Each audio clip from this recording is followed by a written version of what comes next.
Thank you, Dr. Milton. That takes us to our next item, which is our public participation, item number 11. And I would like to remind our speakers that have signed up that the board welcomes and encourages public participation. We respectfully ask that you adhere to the procedures and decorum provided in board policy BEDH, public participation in meetings. Your comments will be limited to 3 minutes, and Dr. Harris, seated to my right, keep time and hold up a card as that time winds down. Questions asked during public participation will be handled in accordance with board policy BEDH.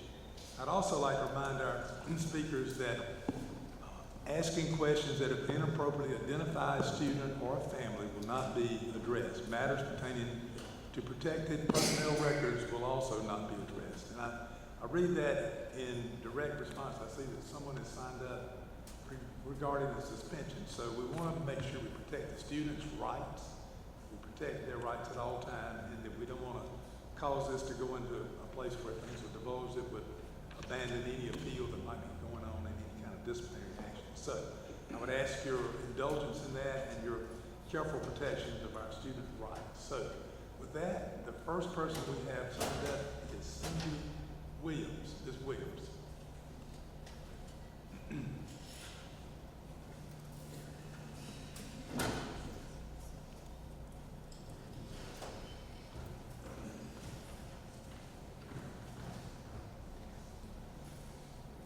Ms. Williams, I might just say too that Dr. Harris is our Director of Student Services, so if you have any question about appeal rights and those kind of things, I would like to direct you to talk to him after the meeting. You don't have to do it right now, but after the meeting to get the best handle on that. We just want to protect the student rights and not forego anything tonight, anything that might be said. So please help us with that.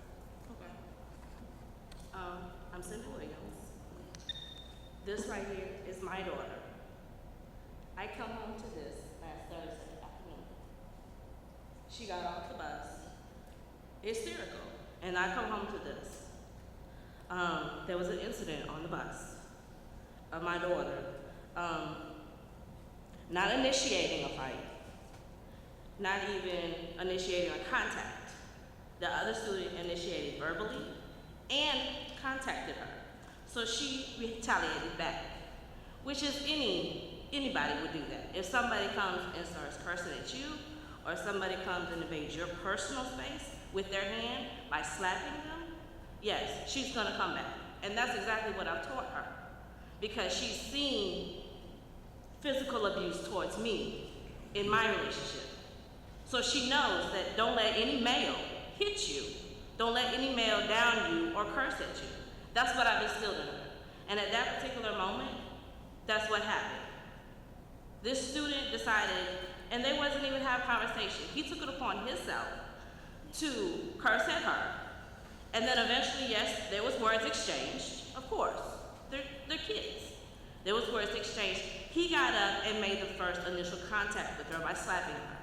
So she instantly started hitting him back because he invaded her spot. And that's exactly what I've instilled in her. Don't let anybody invade your spot. That's yours. So now she is suffering the consequences of 8 days suspension and 15 days off of a bus for defending herself that I'm not agreeing with. When she is an AB student, she has a 3.9 GPA. She is in cheer, she's in dance, she's in the beta club. My child does not need to be doing her work at home. She needs to be in class, getting instructions on how to do stuff. But instead, she has to be at home for 8 days because she defended herself when somebody invaded her personal spot. And I'm not agreeing with this. I understand a fight is a fight is what I've been told. It has no gender. But at what point is there a line when there is a gender? When he invaded her. That's it. Ms. Williams, again, if you hadn't met Dr. Harris or need any help with the appeal process, please contact him tomorrow at the district office. Do I contact you? Okay. Great. Thank you, Ms. Williams. Our next speaker is Mary Catherine Watford. She's here representing the District 5 Foundation. Ms. Watford.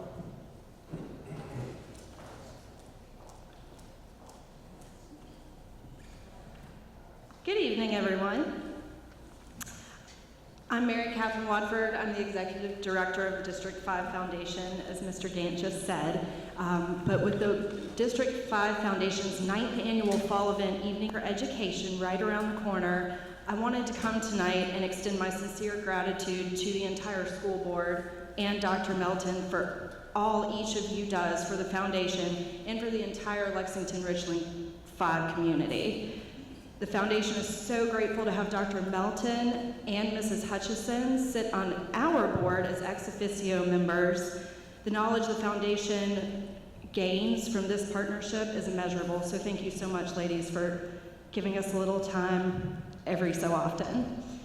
We have spent 2019 fine-tuning fundraising and have been honored to join in on several new initiatives, such as First and 5 and the Back to School Bash.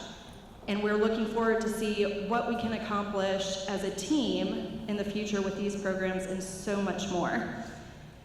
Public disclaimer, as I mentioned, Evening for Education, our annual fall auction and celebration is next Thursday, I can't believe it, October 3rd, at Pine Island on Lake Murray.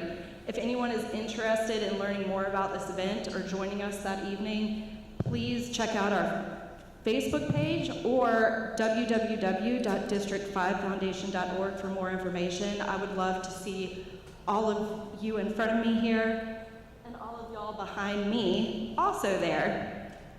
Thank you again for your time this evening, and again, thank you for all each of you does for the students, for the faculty, the staff, the administrators, and the parents across the school district. Thank you very much.